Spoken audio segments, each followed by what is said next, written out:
Welcome back to the Working Well podcast. Today's lesson 16 in my 52 life lesson series, and it's one that took me a long time to understand properly. Partly because I was doing what a lot of high achievers do. I was saying the right things out loud while running a very different script internally. And the lesson is this: mastery is a mindset, and it's very different from perfectionism.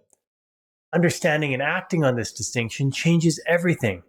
For a big chunk of my life, I was unbelievably impatient with my own growth. And while most people would have described me as laid back and a clear type B personality, I had high expectations for my performance. Now, on the surface, this sounds admirable. Who doesn't want to be driven, disciplined, and committed to excellence? But under the hood, there was a lot of fixed mindset nonsense going on. If I performed well, great.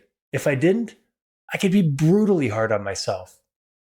My self-talk would go sideways very fast, even when I brushed it off publicly and said all the enlightened things about learning and growth. Privately, my inner dialogue could sound literally like a complete asshole, which was strange because I've always loved learning. I've always been the guy who wanted to read the book, take the course, ask the questions, study the nuance, chase the better strategy. I'm deeply curious by nature. So for years, I had this odd internal split. I loved the process of learning in theory, but I didn't always love the emotional experience of being a beginner. I loved growth as an idea, but didn't always enjoy the reality of not being excellent yet. I wanted mastery, but on some level, I also wanted to just skip the messy middle and arrive looking impressive, which, as we all know, isn't the way any of it works. That tension is what sent me deeper into mindset, self-talk, and the whole psychology of mastery. Because what I came to realize is that mastery and perfectionism are not cousins. In fact, they're complete strangers with almost nothing in common. Perfectionism is often treated like some noble trait, especially in leadership circles. People say things like, yeah, I'm kind of a perfectionist, like they're confessing to having world-class standards and the shoulders of Atlas. Maybe, but often not. Most of the time, perfectionism is just fear in a fancy suit. It's fear of judgment, fear of falling short, fear of being seen as in progress, fear of producing something that's good, useful, or meaningful, but not immaculate. And most importantly, it can be a signal of a fixed mindset, the belief that anything less than perfect is a sign of a deep character flaw, and the behavioral result is rarely excellence. It becomes avoidance, procrastination, over-editing, waiting too long to ship something, hiding behind polish instead of engaging in the vulnerability of feedback. And research backs this up. Maladaptive perfectionism is associated with procrastination. And procrastination itself is closely tied to emotion regulation, not just poor time management. In other words, when a task feels emotionally threatening, smart, capable people often delay, even when they know the delay will make their life worse. That's why perfectionism is so sneaky. It doesn't announce itself as fear-based avoidance. It says, we're just not quite ready, or let's tweak a few more things. Or this needs to be better before anyone sees it. Perfectionism says, let's just spend another 6 hours screwing around with the margins. Now, this one's definitely me. And at that point in my life, my wife pointed out very clearly and effectively, she'd just say, stop effing with the margins and finish it. And honestly, that's pretty good strategic advice. Because mastery doesn't come from endlessly protecting your ego from an imperfect output. Mastery comes from engaging in the process of creation and learning again and again and again. That's the difference. Perfectionism says prove yourself. Mastery says improve yourself. Perfectionism treats mistakes like an indictment. Mastery treats them like valuable information. Perfectionism obsesses over image. Mastery commits to the craft. Perfectionism is attached to being seen as excellent. Mastery is devoted to becoming better. That's why I now think of mastery as a mindset. not a destination. It's the willingness to be a student of the craft forever. That idea that something that I've written and taught for years, mindset is the filter through which we see the world, and the stories we tell ourselves shape our actions, our habits, and our outcomes. When we adopt a growth-oriented lens, we create a very different loop than when we interpret every struggle as evidence that we're not good enough. And this matters enormously for leaders, because teams don't just respond to the strategy you declare. They respond to the emotional climate you create. If you lead with perfectionism, your people will hide mistakes. They will avoid intelligent risks. They'll over-polish and under-innovate. They'll spend more time and energy trying to look competent rather than becoming more capable. And from a business standpoint, that is extremely expensive, financially, mentally, and emotionally. Now, on the flip side, research in leadership development suggests leaders learn more from experience when they're in what scholars call learning mode, where they intentionally frame challenging experiences with a growth rather than a fixed mindset. Now, that shift affects how they interpret difficulty, what feedback they can hear, and whether they pursue self-improvement or self-protection. And this isn't just a personal growth issue. It's a business performance issue. Because the best leaders are not the ones who need to look the smartest in the room. They're the ones who build the rooms where learning happens faster.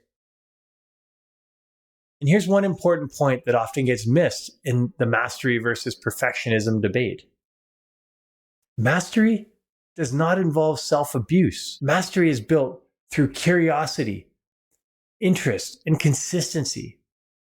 Now, a lot of high performers secretly believe that being hard on themselves is the price of staying sharp.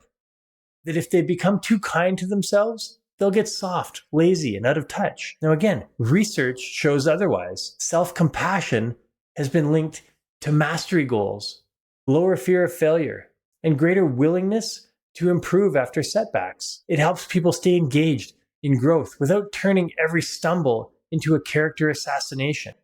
Now, that was a big one for me, because I used to think my harsh internal voice was helping me maintain standards. In reality, it was often making learning slower, heavier, and less enjoyable than it needed to be.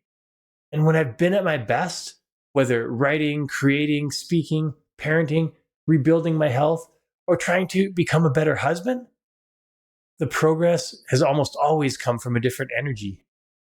Not from, I'm behind and inadequate, not this still isn't good enough, or I should be further along by now, but what can I learn here? What would 1% better look like today? What's the next useful step I can take? Or what system would help me stay in the game long enough for the compounding to kick in? That's the beauty of the mastery mindset. It's humble and patient, yet demanding, but never demeaning. The mastery mindset takes the long view. And importantly, mastery is not a linear path. Some seasons of your life feel electric and even eclectic. Some feel clunky. Some feel like you're making progress. Others, and I've experienced this a lot, feel like progress will never come. Yet still, the long game works every single time. Ample research shows that the path to high performance isn't just putting in the reps. It's also the quality and consistency of those reps. It's about taking deliberate action, getting feedback, analyzing results and feedback, and making smart adjustments. It's about committing to focused reps. Now, this mastery formula applies in sports, business, leadership, and relationships. You don't build a great culture by nailing one town hall. You build it through repeated, imperfect, learning-rich reps. You don't become a great communicator by waiting until you are naturally brilliant. You become one by speaking, reflecting, adjusting, and speaking again. You don't become a better partner by declaring yourself emotionally involved or evolved. You do it by noticing patterns, repairing faster, listening better, and trying again tomorrow. The mastery mindset isn't sexy. It's repetitive. It's humbling. It's occasionally annoying. It asks you to care deeply while holding your ego loosely. But it's also one of the most satisfying ways to live. Because when you stop chasing perfection and start pursuing continual improvement, life gets lighter and more effective at the same time.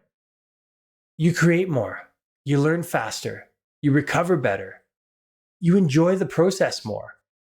And ironically, the quality of your work often goes up because you're finally spending less energy protecting yourself from the very reps that make you better. So here's the question I want to leave you with. Where in your life are you calling something high standards when it's actually fear-based perfectionism? And where would your leadership, health, creativity, or relationships improve if you traded the need to prove yourself for the commitment to improve yourself? Because mastery is not reserved for the gifted. It belongs to the people willing to stay in the practice. Small steps, consistent reps, open eyes, less ego, better questions, a longer view. That's the game. And when it's played that way, mastery stops feeling like pressure and starts feeling like possibility and opportunity. So thank you so much for listening. I love this topic because it's so close to my heart. Well, as all the 52 lessons are. I encourage you, please reach out with your thoughts, your questions, your suggestions. And I encourage you to think well, live well, and help others do the same. We'll chat soon on the next episode. That wraps up another episode of the Working Well podcast. If you enjoyed the show, please rate, review, and subscribe wherever you get your podcasts. Now, which guests or topics would you like to see featured on the show? Message me through LinkedIn or on the contact page of timborys.com with your ideas. Thanks for tuning in. I'm Tim Borys with Fresh Wellness Group, and I look forward to seeing you on the next episode.